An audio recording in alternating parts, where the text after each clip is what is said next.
Take a look at this. This is aerial video of the lake just from the other day, and it shows that lake is covered by 380 miles of blue-green algae on the lake, which also is about a foot higher than it was this time last year. And with blue-green algae popping up now on the Caloosahatchee as well, we're asking, is this coming from Lake O? Well, the short answer we got today was no. That is because the Army Corps says they are not releasing water from Lake Okeechobee right now. That's because the Caloosahatchee has already seen an increase in water runoff because of all the rain that we've seen in recent weeks. And because of that, the Army Corps says releasing any more water from Lake O isn't needed right now. And with the algae blooms on the lake, this was even an easier decision not to release, as explained by Colonel James Booth on the call today. The rainfall in the Caloosahatchee is generating enough flow, more than enough flow down there, that we don't have to make the release decisions.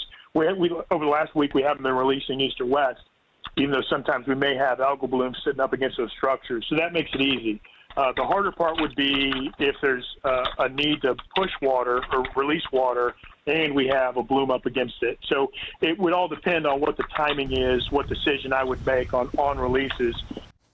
Yeah, and though Lake Okeechobee is at a higher level right now, just over 14 feet, the colonel says when it gets to 16.5 feet, that's when they get concerned. So for now, the rain that we need, well, that's going to be keeping us in a good place, at least here in the Caloosahatchee, for preventing any of those water releases and putting those releases on hold. As for the blooms on the Caloosahatchee, this is fresh video. Well, we did have fresh video taken today. We'll show you that a little later tonight of Paradise Marina and the blooms that we have, those local blooms on the Caloosahatchee. The South Florida Water Management District says they're just threatening these are local blooms, and they're putting hydrogen peroxide solutions down to help break them up. These were those blooms that prompted those health alerts earlier this week up along the Caloosahatchee. In studio, meteorologist Andrew Shipley, Fox 4.